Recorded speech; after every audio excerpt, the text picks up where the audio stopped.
na po natin, Secretary, Department of Education, Secretary Leonor Briones. Ma'am? Morning po. Good morning po. Good morning sa inyong dalawa. Good morning sa nakikinig sa programa ninyo. Tatlo po kami. Dito si Boss Tatlo. Conrad. Sinong pangatlo? Ako po si Jonat de la Cruz at saka si... Jonat. Oo. Hi. Si Good to hear your voice. Opo, si Trixie po. Trixie Cruz Angeles at Trixie. At saka si Conrad Banal. Conrad. Good. Yes, ma'am. Yes. Good to...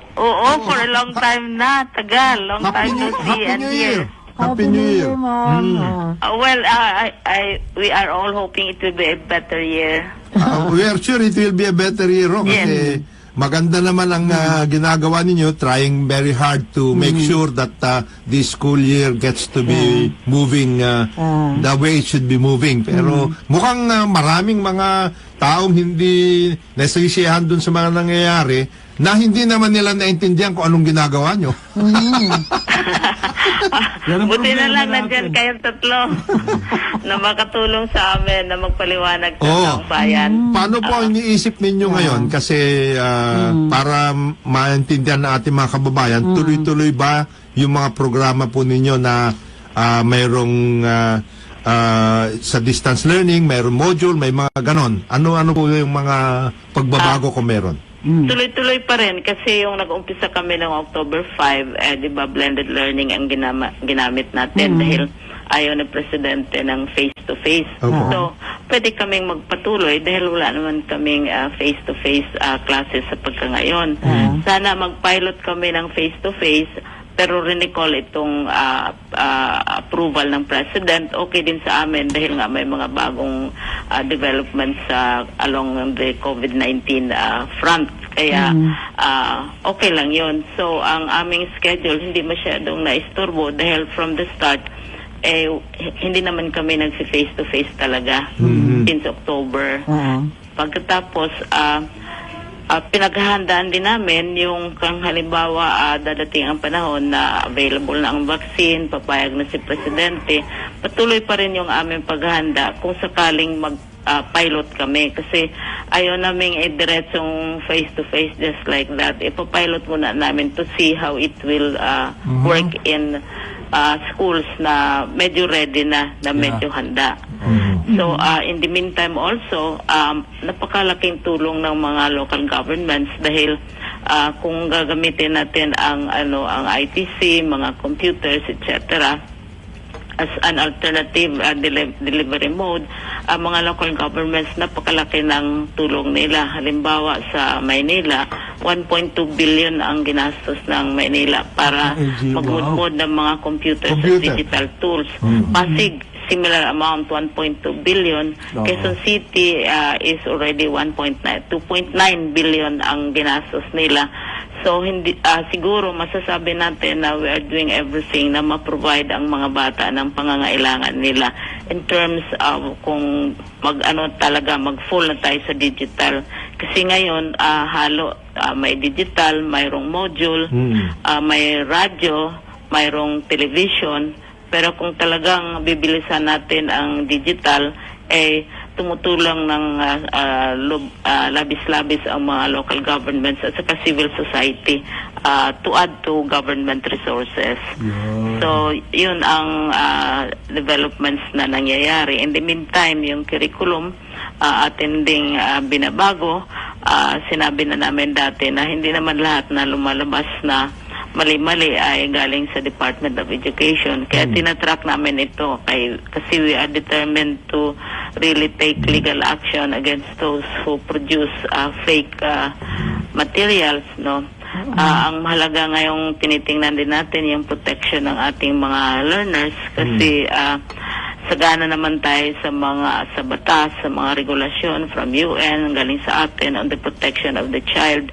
Pero i-implement natin ito lahat. Humihingi kami ng tulong sa mga ahensya ng government at saka yung mga kaso na nakakarating sa amin, ina-action na namin kaagad dahil sensitive ang issue na ito. So yung sa child rights protection talagang sinuseryoso natin ito sa departamento. In the meantime naman, siyempre interesado tayo lahat sa mga benefits para sa mga teachers. Alam ninyo yung from April up to October, tuloy-tuloy ang sweldo ng mga teachers, tuloy-tuloy ang mga bonuses nila. Binigyan sila ng palugit sa pagbayad ng mga utang nila, performance bonus, etc. etc. Lahat na benefits pinatuloy namin talaga even during the period na wala tayong klase at naghahanda pa tayo para sa opening ng classes. Tapos for next year's budget naman, in-approve ng Presidente, dinagdagan naman ang cash allowance para sa mga teachers. Of course, kumusta naman po yung budget ninyo? Maayos? Yung budget natin, happy naman kami sa budget namin dahil as expected, pinakamalaking allocation ng ating budget ay pumupunta sa edukasyon. Sa basic education, it's about 500 billion. Tapos, maganda yung ginawa ng ating mga legislators, senators and congressmen na in-approve nila na yung mga unspent balances sa lahat ng mga ahensya ng gobyerno for 2020 pwedeng magiging valid sa 2021. Okay. So yung budget namin for 2021 nadagdagan sa mga legitimate na hindi na uubos na budget namin for this year. Ito para sa lahat na ahensya ng gobyerno at malaking tulong ito para makover ang aming mga projects. Like Sabi na- last mile schools halimbawa. Secretary, may nag-comment to rito. Believe naman daw sila sa programa nyo. Ang problema lang nila, sama ng internet.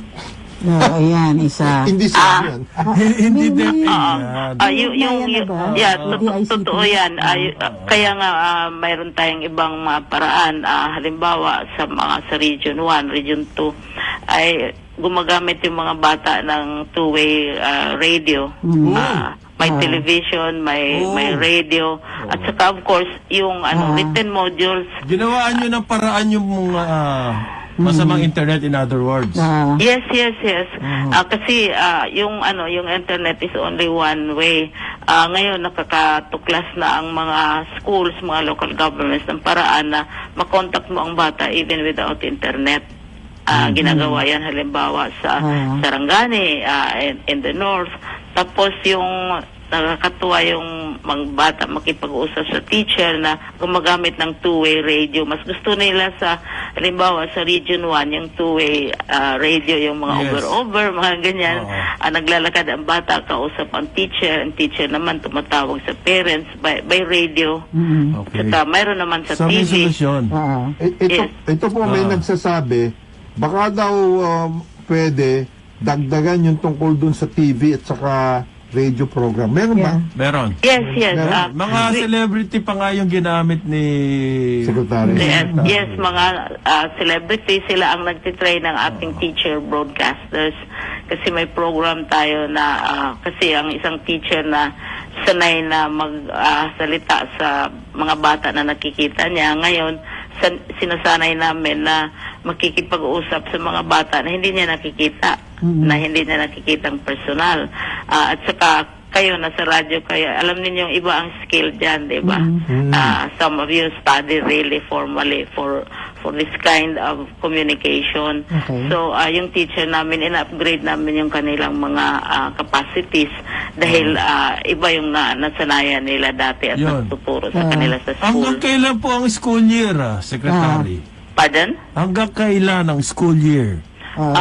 Ang school year will end by June dahil nga na Tapos yung susunod na school year, kailan magsisimula? immediately susunod yun. June, July agad, pasok na. Ayun. Kasi we Kasi are habol tayo losing time. Habol tayo kasi sa ibang mga bansa. Ang alam ko sa ibang mga bansa na sa ano na sila, nag-umpisa na sila. Tayo Ngayon, magtatapos pa lang. Opo, sabi nila, pinag-uusapan na ngayon yung vaccine. Kung sakaling swertehin at available na vaccine dito, ano ho ang posisyon ng DepEd? Yung ba mga students? Ano yan? Voluntary? Teachers, mga teachers. Or mandatory? Or ano po ba ang Ang general recommendation ng policy- health sa inyo? Ang general policy, national policy ng presidente is everybody has to undergo Vaccination. the vaccine test. Oo. Pero mayroon silang priorities. Yung priorities, yun, pinag-usapan niyan kahapon. I'm a member of IATF. Pinag-usapan na unahan yung mga frontliners, mga senior citizens, yung talagang diretsong nakababad sa sa battle against COVID, yun ang unahin, and lahat ng mga vulnerable, at saka yung yung poorer sections of society, no. So yun ang kanila 1, 2, 3, 4, 5, yun 5 priorities. What about Tapos, teachers? ang mga teachers, nasa grupo din yan ng priority, yung mga teachers. Kaya humingi sila sa amin Ayun. ng estimate ng kailangang mga teachers, because not all our Ayun. teachers are going out naman eh. Yes. Tama, Dahil- parang frontliners na rin ang teacher. Oo. Sa second group of Tama din frontliners yan. Yan. Ang first group yung talagang health workers, military personnel, and yung Police. vulnerable, yung mga senior citizens. Yun ang inuuna, at saka lalo na yung yung walang kakayahan na magbayad o walang kakayahan sa kanilang pangangailangan pang-araw-araw. Ganon yung mga poorer sections ng ating society. Unahin sila, priority sila. Secretary, may tanong ho rito, yung, kasi sobrang interest ng ating nakikinig sa inyo. Yes, Sabi yes. ho nila, ang problema sa ibang lugar, kamukha doon sa kanila, yung distribution ng modules. Yan. Yung iba, up to date, yung iba, kasi nga, malayo, mahirap Mahirap ang distribution. Ngayon, may tanong ho, hindi ba pwedeng soft copy na lang at sila na mag-print para hindi physical delivery na ng mga modules? Ay, ginagawa na yun. Noon pa, ginagawa policy na ho. natin yan. Okay. Ginagawa the level of the division superintendent. Sila na nagpiprint. Kaya nga, binibigyan sila ng local governments ng printers. Kami rin nagbibigay sa kanila. Dinidecentralize na yun. Noon pa, right from the beginning. So, meron na So, may mga soft copies. Yun ho, nagtanong, hanapin nyo na lang dyan. Yung division Sa inyo, superintendent division nyo. superintendent. Kunin nyo yung soft copy. Ngayon, kung kailangan nyo ng printer, kontakin nyo yung Mayroong mga connector nyo printers. dyan. Oo. Magdo-donate ng printer. Kasi ganyan ang ginawa namin ho, Secretary. Sa Rotary Run. Ay, Ng salamat. mga printer. Oo. At saka ng smartphone. Oo. Pero on the Tuwa nga matter... yung tatay ng estudyante dahil may smartphone na sila sa bahay. Yeah. On the matter of printed modules naman, we are trying to lessen our dependence on printed modules. Pumayag kami noon dahil yun talaga, nag-survey kami, yun ang gusto, even in NCR, gusto nila printed modules. Kasi yun ang nakasanayan. Pero alam naman natin, sa experience natin, sa mga floods, sa destruction ng environment, printed Yes. modules is the most expensive. Yes. You can imagine how much it costs to Tama. print all these materials. Oo. And we're going to decimate probably this entire planet Earth or the entire country of the Philippines, and cut down all our trees to provide paper for the modules, which we are continually printing. Meron So, din. rini-reduce natin yung dependency dyan. Ito, may nagte-text ho, si Ian. Hindi po ba pwedeng pagalitan ninyo ang mga telco at saka NTC para... May ugnayan ba kayo with the DICT? Yes. Nakikipag-usap kami, and we are talking with them, at saka mayroong iba naman mga local governments. Alam niyo, may sarili silang radio station, may sarili silang TV station, the big local governments. At saka may mga schools, halimbawa yung mga malalaking schools, nagsiset up na sila ng sarili nilang radio and TV communications. Yung malalaki TV, pero yung sa radio, municipalities are able to do that. Tapos, maski wala daw ang internet, makayanan ng iba na nag-set up sila ng ibang paraan na ma-reach ang mga students. So, this pandemic has called forth, has brought out many initiatives na yung asanay tayo na kailangan printed, kailangan may libro, kailangan na-distribute, na malesen kasi nakikita natin na ang sobra ang cost sa environment at saka financial cost sa mga printed materials na ginagamit May tanong din isa, maganda to, Secretary. Doon daw sa kanila, sa Antique ata to.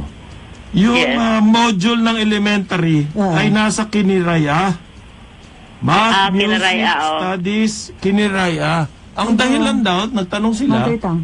bakit? Ang sabi daw para matuto ng Kiniraya ang mga Ay, hindi ba dapat estudyante. mother tongue? Hindi. Ang sabi naman nito mother mga tao, tongue is bakit hindi na Kinaraya, by the way, is the mother tongue in Antique. bakit a variant yung of module Visayan. sa Kiniraya? Mother Ha? tongue kasi. Kasi mother tongue yan sa Antique. They speak Kinaraya in Ang Antique. solusyon kasi nito, gusto niya matuto ng English naman, yung mga bata. Higher grades. magkaroon na lang ng separate subject na Kiniraya. Ang aking Kumbaga dyan- Spanish, parang Oo. Spanish yun. Yeah, ang aming suggestion diyan who will be able to ang mag-take ng steps niyan, kailangan baguhin yung batas. Kasi ang batas nagsabi Gusto bang mother from tongue? kindergarten up Mother to grade 3, mother tongue. Oh, yun. Helen, Kinaraya batas is daw yan, the Helen. mother tongue of Antique. I should know because like Lauren Legardo, pareho kaming taga Antique. So that's the mother tongue really. Yes. And very sound naman yung suggestion na kailangan kasi grade 4 na bago maturuan ang bata ng English. And isang matinding debate yan. So ang isang major solution dyan is maybe the legislator should take note of the Yes. impact, especially in terms of the international assessment test. Kasi international assessment tests are generally conducted in English.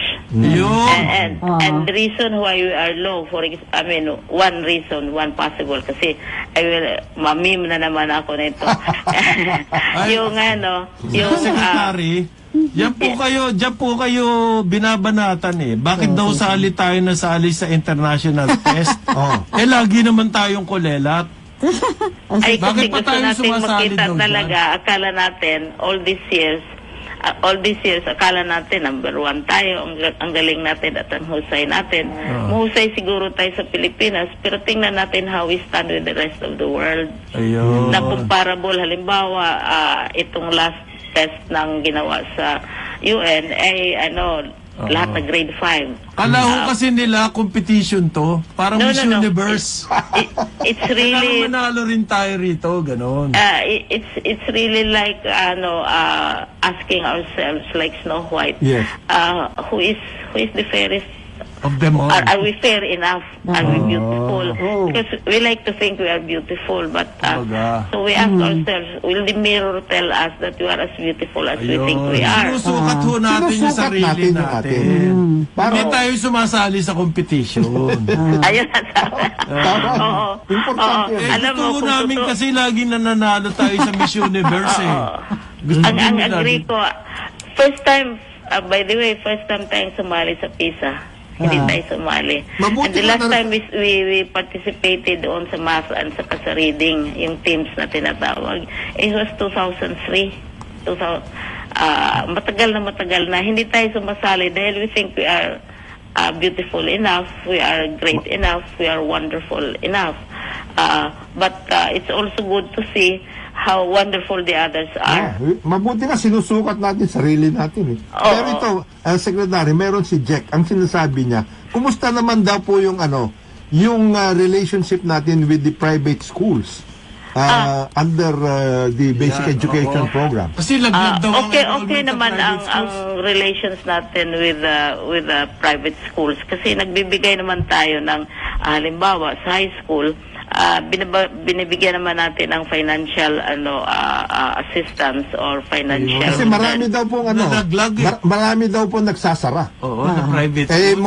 marami daw missionary schools, missionary. Parochial schools, mga ganon. That's true kasi ang nagtama dito hindi ito kasalanan ng education ng DepEd ito ay dahil sa economy. Hirap na hirap talaga ang private schools at kinakampanya ko yan bilang sa AITF Alam naman ng private schools niya na talagang we speak out for the private schools dahil ako naniniwala na kailangan na sa konstitusyon kasi yan na ibabalanse ang private schools at saka ang public schools. At saka ang mga private schools may sarili silang papel, may sarili silang contribution which we should always maintain. Kaya pabor ako na na tinitingnan natin yung sitwasyon. Pero i-connect natin sa economy. Kasi maraming mga gastusin ang mga private schools, etc. na hindi nila makayanan. Halimbawa, sweldo ng teachers. Tayo sa gobyerno, we are able to pay our teachers 12 months a year, whether there are classes or not. But sa private, hindi yan pwede. Kung sarado ang eskwelahan, paano sila maka-earn ng income nila? Kung hindi bumabalik ang mga students nila, 50% ng enrollment ng private schools ay talagang nawala sa kanila. Hindi bumabalik yung mga estudyante because the parents have lost their jobs. Lalo na mga OFWs na umuwi dito sa atin, mga anak nila sa private schools, hindi nila, samantalang wala silang trabaho, hindi nila makapag-aral yung anak nila sa sa private schools. At ayaw natin yung mangyayari. So we are supporting whatever assistance because right now, mayroon naman tayong policy na for high school, may binibigay tayo na assistance per Voucher, student. yung mga voucher. And so on. Yung GASPE na tawag natin, na binibigay talaga. Pero hindi yan sapat kung magsasara tayo ng mga schools kasi saan kukuha ng kita ang private schools na pangbayad ng teachers nila ng kanyang laboratories dahil we say mag-blended learning and ang laki ng mga requirements kung ang mga estudyante ay hindi nakababalik dahil yung parents nila ay walang trabaho. Kaya nga moving forward, yung dati po ninyong advocacy, natignan, para rin ito sa health natignan yung buong health pie. Yes. Pie. Magkano ba talaga ginagastos ng buong Pilipinas pagdating sa health, for example? Ganon din sa education. Magkano ginagawa magagastos natin yan. sa buong Pilipinas, both public and private education? Yes. At paano yung allocation nito and how can we work out a balance para hindi nahuhuli itong ating bansa pagdating sa funding and investments in education. Oo, tama yun. Kasi yung Constitution very clear nagsasabi na kailangan there has to be complementarity between public and private education. Kaya palagi kaming nakikipag-usap sa kanila we always talk with each other. Nagko-convene si Cabsec Nograles. Kami din, mayroon kaming grupo na talagang kinakausap namin ang mga private school. Sila naman on their own lumalapit sa amin kung ano yung mga problema nila dahil kung may problema ang private school, magkaroon ng problema ang public school. Alam mo kung bakit? Dahil lumilipat ang mga bata from private school to nagiging public. crowded ang private. Yes. Oo. Meron mong tanong dito, Secretary, galing sa Bohol pa to. Okay. Doon daw sa kanila, sa private school, tuwing kuha nila ng modules, sinisingil sila. Sa private school daw. Oo, yun nga ang yun nga ang issue at saka some of the modules as you probably know from media, may mga problema talaga yung content ng mga modules. Ayun, tinutulungan namin sila, tinitingnan namin yan at saka yung mga issues involving private schools ay kung magbigay ng detalye ng content ina-action na namin but we don't we don't announce it publicly dahil hindi naman maganda na mag-distinguish kami private, kami public, and public itong binibigay namin ang private. Ito na nga ho. Maganda. Ito, palagay ko ito, padala ito ni bata ito ni Governor Bardoni. Ano sabi? Sinasabi, si Joben, ang sinasabi niya, mabuti pa ho, kunin nyo na lang yung mga napakalaking budget dyan sa Ateneo, ibigay dito. Ay, Eastern Samar, kasi mas magaling kami. hindi naman. Kasi nagtatap daw sila Nagtatap. Ang Ateneo, hindi naman namihingi ng Masak lang tulong. ng DepEd yun, ikaw naman. Ang big five schools na private, hindi ito, alam mo, ang mga private akala natin lahat ng private schools ay Ateneo or LaSalle or UST. It's not like that. A private school is the one at the corner in your hometown, in your little city. Private school is your church Yes, schools. parokya. The parochial school, the Missionaries Protestant yung mga Baptist school, named after saints or named after books in the Bible, yun ang nagsasara. Yun, Oo, but kawawa. Ateneo, of course, is never in danger. Hindi, the big parang ang puntos universities, nito, mas they magaling don't daw sila. bother, they don't Ibigay na bother lang with yung mga us. pera doon. Sa ano. Yun ho, ano, ma'am, total alam na natin ang standing natin as against the rest of the world. Kasi nga sumali tayo for the first time dyan sa mga international assessment tests. Ngayon po, nalaman natin, halimbawa, palpak tayo sa reading comprehension. Diba? Yan yung isang magandang result ng test. Nalaman na natin yan. Ano po ang mga measures nyo, Ma'am Secretary? Yes, diba, we will recall that during the past 7 months, ang mga teachers, hindi naman sila nagtuturo pa. So, in-upgrade namin sila. Ang isang challenge na haharapin natin at malaking debate ito, siguro you can make karambola the subject itself is saan tayo mababa? Mababa tayo sa math at science. The language of math and science at present is English. Pa rin. When does the child learn English? At grade 4. Where does the child learn English? Only in school. The minute the child goes home, he or she speaks another language. When the child opens television, dati, nung I hate to say it, but in earlier days, you had really very well-known and highly respected hosts, announcers, etc. na talagang English ang ginagamit. Ngayon, almost all our communications is in Filipino. So, where does the child learn English aside from school, which starts at grade 4? And which is the language of, right now, the language of math and science is generally in English. So, saan matututo ang bata niya na pagbukas sa TV, pagpakinig sa radyo, pagbasa ng periodiko, lahat naman, I'm not saying it's bad, but I'm saying that we communicate largely in our own language, while the language of science, of research, kung makinig tayo sa mga eksperto, halimbawa sa COVID nating mga Pilipino, ang gagaling, ang husay. So ano po ang pwedeng gawin natin ng DepEd? Una, yung sa tingin ko, we have to review the law. Kailangan, it's going to be very contentious, pero ano natin yung role ng English. Okay. That has to be reviewed, and that will take legislation. But nothing stops the schools or even DepEd from instituting a mixed language policy. Because that's how we communicate. Yes, we're having that. We are having that. It's just that that's why the child learns English in school also. But when the child goes out of school, kasi all of you are very proficient in English, but you don't learn English in school only. You learn by reading. You learn by listening to the radio, watching TV, etc., etc. You get most of perhaps the best writers get their English from very intensive reading, no, and listening. And if you are only able to do that in school, which we are doing, and you correctly said we are doing it, then the opportunity to learn English is limited.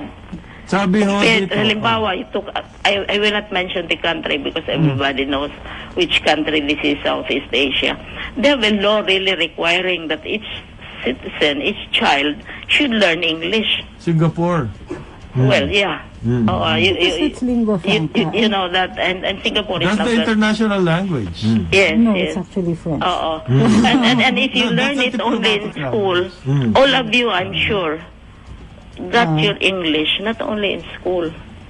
Well, yeah, that's You true. got it from your reading, from your listening, from your speaking it at talking home. to people who speak in English.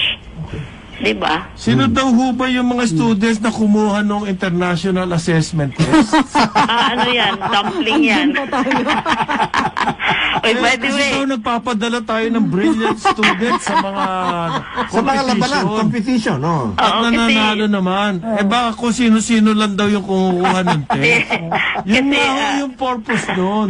Na isipin random. kasi natin. Random. Para malaman natin ano ang Sitwasyon natin. sitwasyon natin. By the way, also, Hindi you mo can help contest us yun. out. Yes. You can help us out here. Ah. Even as we are all mourning and weeping and gnashing our teeth dahil hindi marunong mag-English, hindi marunong magbasa ang mga bata. We kept on repeating to media that here in the Philippines you have 20 schools whose scores are higher than the scores of the OECD or the rich countries. Meron ganon. 20 schools, but nobody notices these 20 schools because we are all crying about those at the bottom. Admittedly, there are those at the bottom. Pero you have 20 schools in the Philippines scattered all over the country. One of them, of course, is Pasig. You know, Pasig score can stand up to in math and science, can stand up to I know. Singapore. Mga Eastern And then Samar. you have in school in Bicol. Then you have, and you wonder why the Visayans, for all their accents and their funny way of talking, they excel in mathematics, Region 6. Oh, meron. Yung Eastern Samar nga, eh. Yun ang sinasabi nila eh.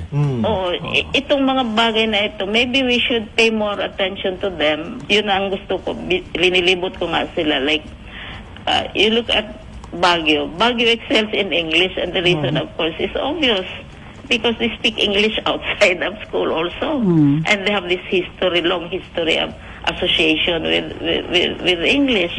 So, Kaya maganda siguro, Sek, yung mga yan, halimbawa, Pasig, ano yung best practice ninyo dito? Dahil bakit kayo magaling sa math or something? pinupuntahan namin sila talaga. Ito kayong mga bubulok-bulok sa math ng mga regions or towns o ito. Ito yung practice dyan. Totoo yan. Sinishare nila yung kanilang, during summer, yung kanilang mga techniques. Baguio shares techniques in the teaching of English. Pasig, halimbawa sa Visayas, in Mindanao, there are also excellent schools. Yung 20 na yan scattered all over the country.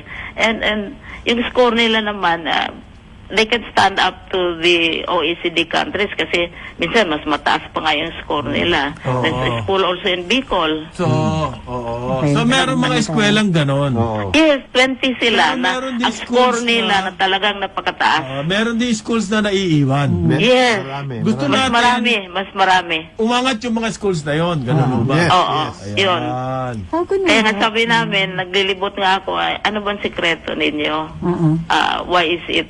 And the major secret, of course, is the quality of the teaching. That's quite important. Oo. May nagsabi Lahat mo ng mga kasi- bagay. Oo. Tama. Sayang na interrupt lang kasi ako naglibot ako kasi gusto kong bisitahin itong 20 na schools. Dumating kasi si COVID, hindi na kami makagalaw as much as we want to. Ito naman, mayabang naman itong si Toto. Pumunta sila dapat sa Xavier School kasi maraming pagkain. Pagkain na naman yan. Hindi Healthy. Galing sa math kasi itong mga ito. Sobrang gagaling. Sobrang. Healthy. Can you imagine, yung ha? at walang kinalaman sa weight. Aray ko. Si Madam. Yes, ma'am. Nagkapagtataka, halimbawa sa NCR, then you wonder with Pasig, they have 3 schools there. Pero siyempre, number 1, ang public.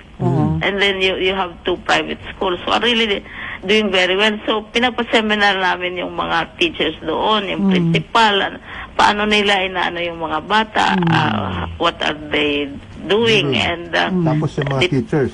yes, teachers as a curriculum. Ito pa, finally. Bakit? Kumusta na? Kaya pala nagtatanong ito dahil sa Nutriban. Ala, okay. Feeding programs. Yung programa po para sa feeding, etc. sa schools, meron pa ba yan? Yes. As a matter of fact, ang mga teachers, tinuturuan sila to be yung sa TV at saka ang nag-train sa kanila, yung mga experience talaga, mga TV hosts na ano talaga, they undergo. Recently, last December, more than more than nearly 300 of yung teachers namin na tiningnan namin na may promise. Train talaga sila. Ang nag-train sa kanila, yung mga experience na mga practitioners, hindi sa libro, paano hindi ngayon theoretical. walang pasok? Paano yung feeding? Pinadadala sa...